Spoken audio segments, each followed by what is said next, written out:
오늘 주신 하나님의 말씀은 미가서 4장에서 봅니다. 미가서 4장 1절부터 8절까지. 미가서 4장 1절부터 8절 말씀입니다. 끝날에 이르러는 여호와의 전의 산이 산들의 꼭대기에 굳게 서며 작은 산들 위에 뛰어나고 민족들이 그리로 몰려갈 것이라.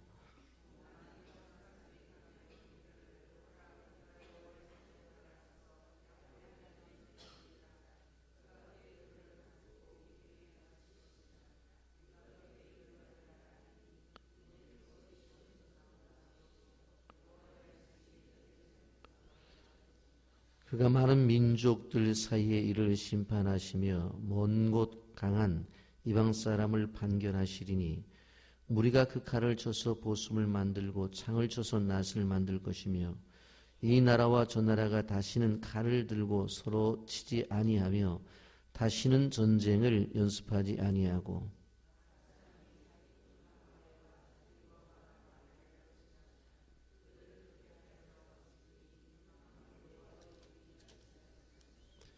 만민이 각각 자기의 신의 이름을 의지하여 행하되 오직 우리는 우리 하나님 여호와의 이름을 의지하여 영원히 행하리로다.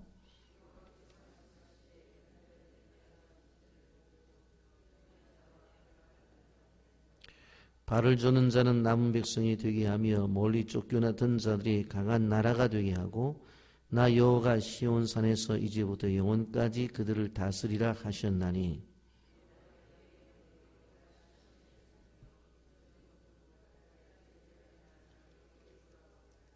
아멘. 미가서 3장에서 보면 교회 타락과 국가의 타락으로 인해서 어떻게 될 것이냐.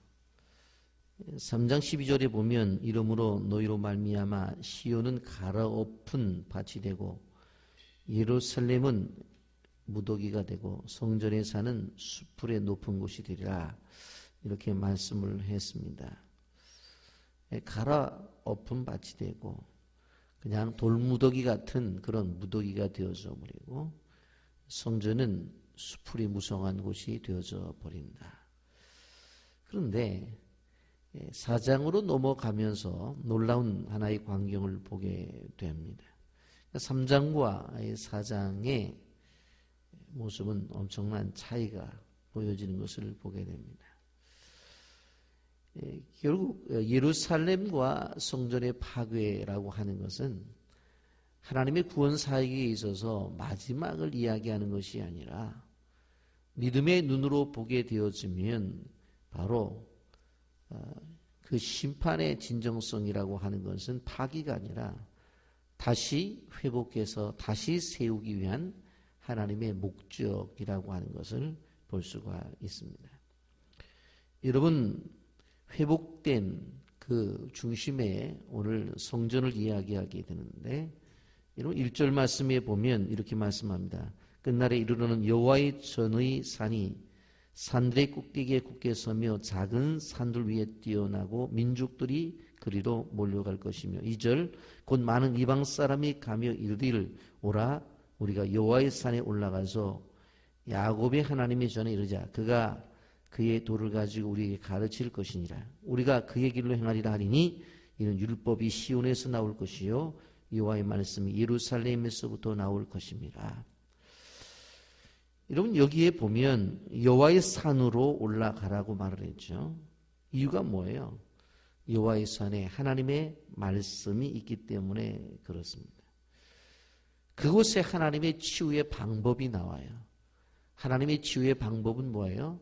하나님의 말씀이라고 하는 것입니다. 역사에 닫혔던 것들을 여는 마스터 키가 있는데 그것이 바로 하나님의 말씀이라고 하는 것입니다. 여러분 우리가 지금 우리 민족이 어려움을 당하고 고통과 아픔을 당하고 있는데 민족을 치유할 수 있는 것이 뭐예요? 말씀이에요. 그런데 그 말씀이 어디서부터 흘러나와요? 성경을 보면 바로 하나님의 교회로부터 나올 것이다 라고 하는 것을 우리는 기억해야 되는 것입니다. 여러분, 하나님의 전에 올라가는 이유가 도대체 뭐냐?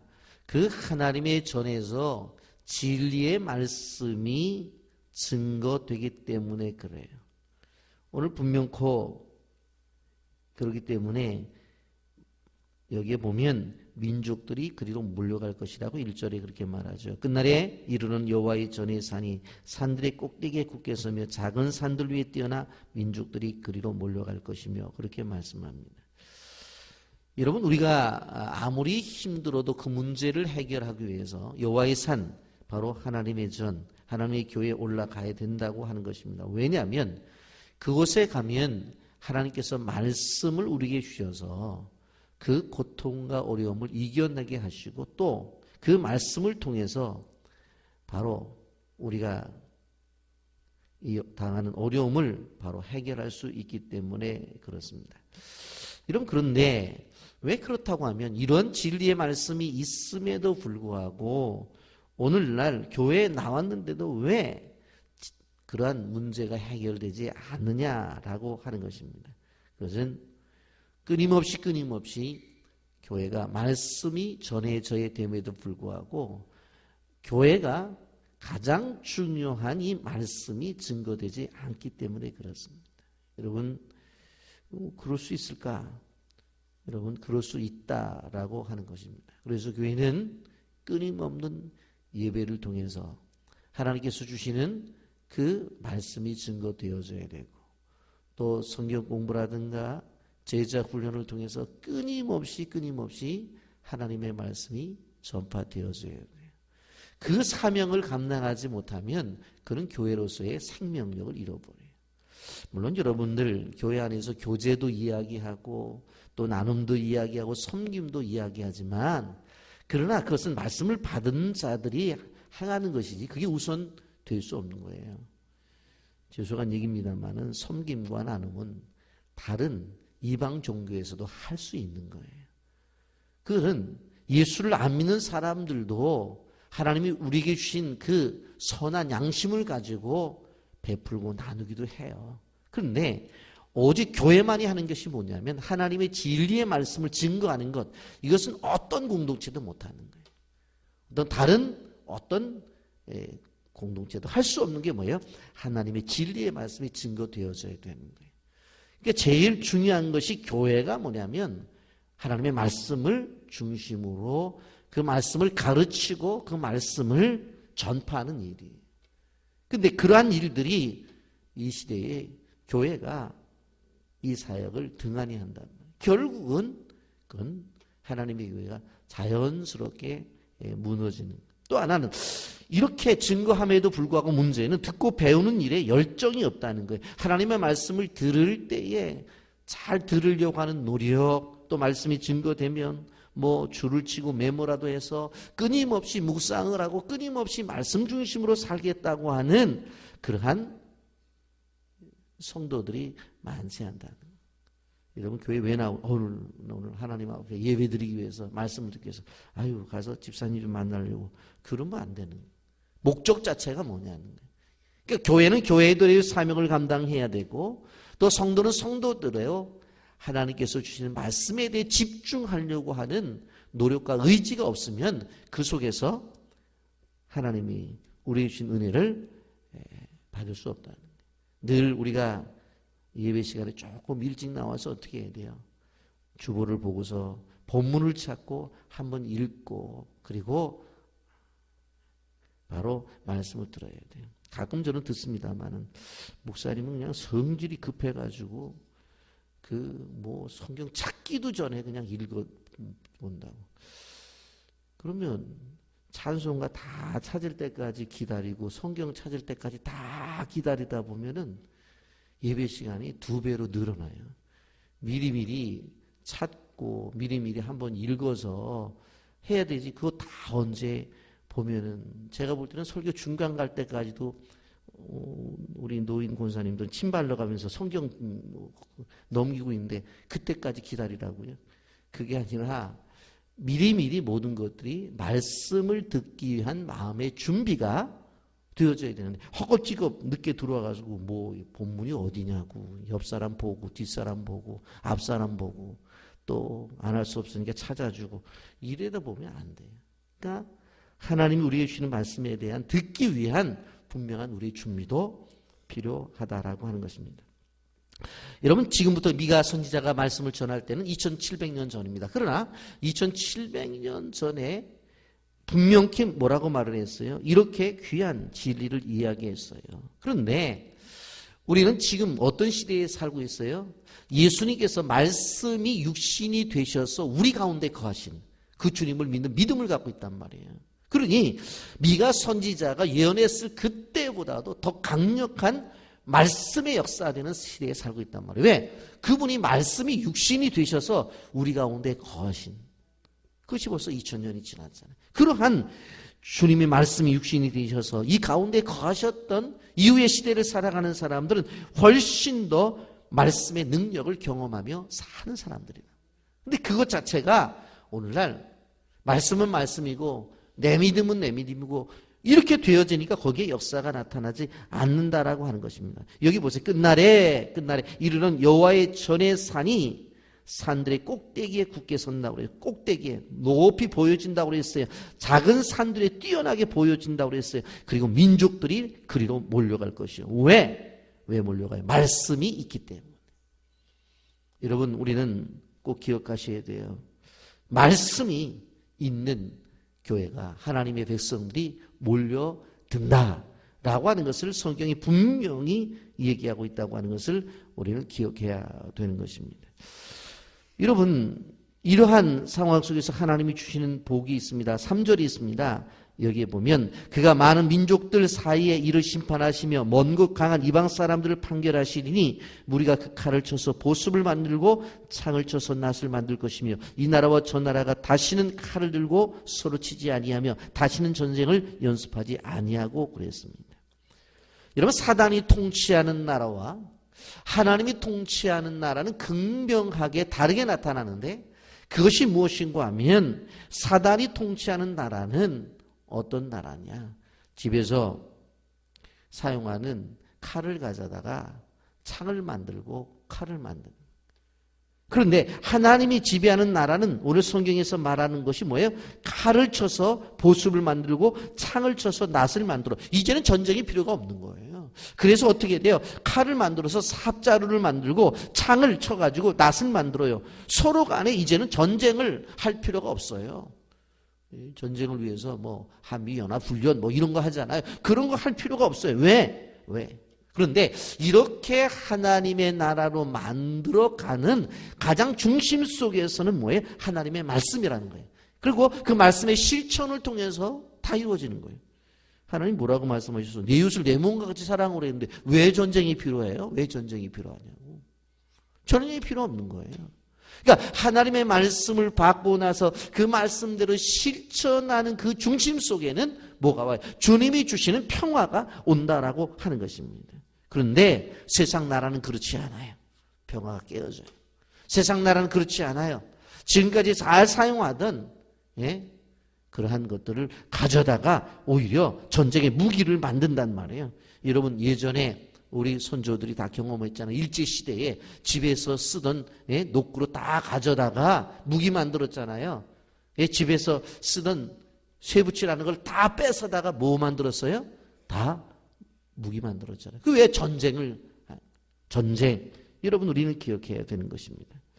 하나님의 은혜의 나라라고 하는 것은 이렇게 되어질 것인데 우리가 알아야 될 것은 이 은혜의 나라는 이미 시작이 되었어요. 왜? 하나님께서 이 땅에 임하셨기 때문에. 그리고 그 나라는 예수 그리스도께서 오셨기 때문에 이미 시작이 되었어요. 그러나 완성은 되지 않았어요. 언제 완성이래요? 예수님이 다시 재림하실 때에 완벽하게 완성은 되어지는 것입니다. 그 과정 속에 살아가는 거예요. 그렇기 때문에 지금도 다툼도 있을 수 있어요. 그러나 그 속에 다툼만 있는 것이 아니라 하나님이 주신 평화를 누리며 살아가요. 어떤 사람들? 말씀 중심의 삶을 살아가는 사람들. 제가 늘 말씀드리잖아요. 말씀을 읽고 듣고 묵상하고 암구하고 연구하는 이 5가지는 신앙생활에 있어야 돼요. 내가 오늘 하루를 살아가면서 말씀을 읽었는지, 말씀을 들었는지, 말씀을 연구하는 자리에 있었는지, 말씀을 묵상하고 있는지 좀 우리가 말씀을 암송하고 있는지 우리가 생각해 봐야 돼. 오늘 지나면서 저는 이 미가서 4장 2절 이 말씀을 좀 길지만 요절처럼 외웠으면 좋을 것 같아요. 어제 유년부 학생들이 와서 성경을 암송하는 거 보면서 제가 앞에 앉아서 그런 나요 나보다 낫다.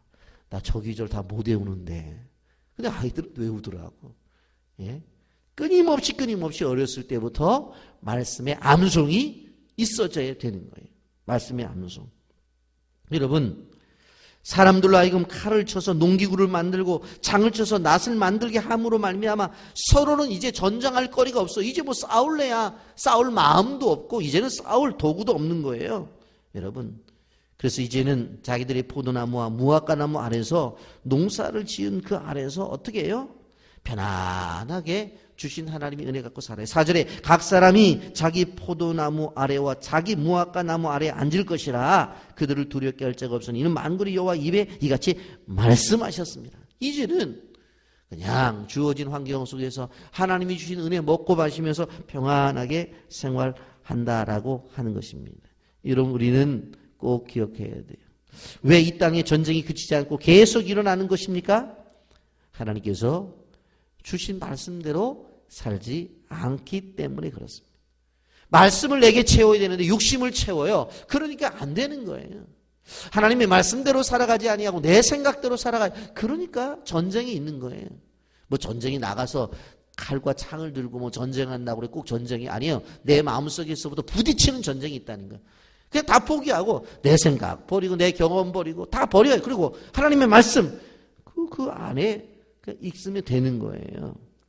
여러분, 경기도 파주의 비무장지대 안에 경선 장단역에 가보면 전기기관차가 녹슨 채 남아 있어서요. 근데 그것을 이제 갖다가 잘 수리를 해서 앞에다 붙여놔서 철만은 달리고 싶다 그랬어요. 과거에는 전쟁의 물자였어요. 그런데 이제는 천만은 달리고 싶다고 하는 건 뭘까요? 전쟁을 위해서 달리고 싶다는 거예요? 아니에요. 평화를 위해서 예전처럼 그냥 남북으로 사람을 실어 나르고 물자를 실어 나르는 그러한 지차가 되고 싶다. 평화의 도구가 되고 싶다라고 하는 것입니다. 여러분, 우리는 우리에게 평화를 하나님이 약속하셨어요. 자, 여러분, 이러한 말씀을 하면서 6절 7절에 뭐라고 말해요? 여호와께서 말씀하시되 그날에는 내가 저는 자를 모으며 쫓겨난 자와 내가 환난 받게 한 자를 모아 발을 저는 자는 남은 백성이 되게 하며 멀리 쫓겨났던 자들이 강한 나라가 되게 하고 나 여호와 시온산에서 이제부터 영원까지 그들을 다스리라 하셨나니. 그랬습니다. 여러분, 하나님은 어디에나 계신 분이에요. 그래서 신학적으로 그걸 무소부지하시다 그렇게 표현을 해요. 그런데 너무 재밌는데 어디에나 계시지만 한 곳을 정하셨어요. 그것이 어디입니까? 교회입니다. 그 교회를 중심으로 말씀하시고 교회를 중심으로 통치하셔요. 그러면서 하나님 뭐라고 말씀하시냐면 흩어진 백성들을 향해서 이쪽으로 오너라 하신 곳이 어디예요? 교회예요. 그래서 여기 말씀을 하는 거예요. 여기 보면 여호와께서 말씀하시되 그날에는 내가 저는 자를 모으며 쫓겨난 자와 내가 환난 받게 한 자를 모아 발을 저는 남 백성이 되게 하면 멀리 쫓겨난 자들이 강한 나라가 되고 나 여호와가 시온산에서 이제부터 영원까지 그들을 다스리겠다. 예? 다스리겠다. 어디에서? 시온산에서. 하나님의 교회에서 다스리겠다고 말씀을 하고 있습니다. 여러분, 우리가 실감이 나지 않는다 할지라도 하나님 분명히 행하신다는 사실을 여러분 기억하시길 바랍니다. 그렇게 되기 위해서 아이를 낳는 여인처럼 신음소리를 하며 몸부림치기도 해요. 그러나 중요한 것은 무엇인가 하면 새로운 시대가 이미 시작이 되어졌어요. 그리고 주님이 다시 오실 때 그것은 완성이 되어질 거예요. 과정 속에서 아픔도 있어요. 고통도 있어요. 그러나 분명한 약속은 하나님의 교회를 향해서 분명코 하나님 주신 메시지가 있어요. 교회가 답입니다. 하나님의 말씀이 결국 이 세상의 모든 문제를 해결하는 키가 된다라고 하는 사실을 여러분들 꼭 기억하셔서 오늘 2절 말씀 곧 많은 이방 사람들이 가며 이르기를 오라 우리가 여호와의 산에 올라가서 야곱의 하나님의 전에 이르자 그가 그의 도를 가지고 우리에게 가르칠 것이니라 우리가 그의 길로 행하리라 하리니 이는 율법이 시온에서부터 나올 것이요 여호와의 말씀이 예루살렘에서부터 나올 것입니다. 이 말씀을 꼭 기억하셔서 교회와 말씀 중심으로 이 어려운 세대를 이겨나가는 주의 백성들이 되기를 예수님의 이름으로 축복합니다. 아멘. 거룩하신 하나님